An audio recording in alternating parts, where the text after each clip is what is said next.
Do you have a lot of meetings that you have to have every week? I mean, it just seems like you go from meeting to meeting to meeting. If so, I have a little mini series I want to take you through that can teach you how to have less meetings.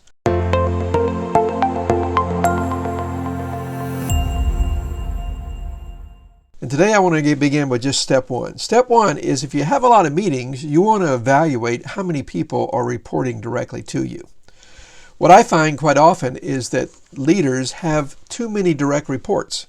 And what I mean by that is sometimes 7, 10, 15 people that directly report to you. And when you have that many people that need to get to you to get something done, then you're going to have a lot of meetings whether you want them or not. And unfortunately, a lot of them will be what we call got-a-minute meetings. Hey, you got a minute? And really a minute turns into 10 minutes or 15 minutes because they're trying to get to you. And if you can only imagine if you have 10 or 15 people who are trying to get to you, your whole life is just consumed with meetings. So step one is if you have a lot of meetings, you want to evaluate how many people are directly reporting to you. What I suggest is this: you should aim to have no more than 3 to 5. In fact, sometimes I say it this way: if you're really, really good, you can have 5 direct reports. Most of us aren't that good, so I suggest that you start with 3. You might say, well, only 3 people reporting to me? Well, if they're the right people and they really can bring some management or leadership to the table, what will happen is having those 3 meetings will really run the whole organization, but you will not have to be involved in the day-to-day, all the specifics as the owner or as the leader. And that will just reduce the number of meetings you have tremendously.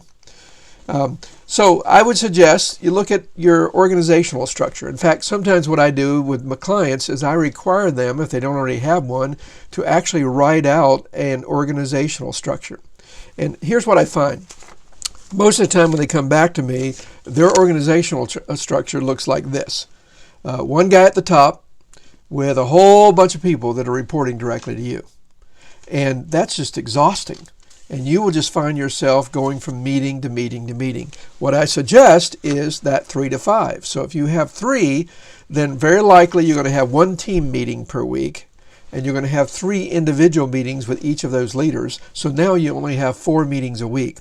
4 meetings a week for most people, for most leaders, would be absolutely, they just couldn't get over how wonderful that would be because they have way, way, way too many meetings, way more than just 4.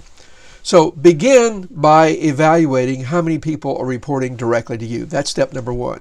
I have several others for you, so stay tuned and stay with me through this little series.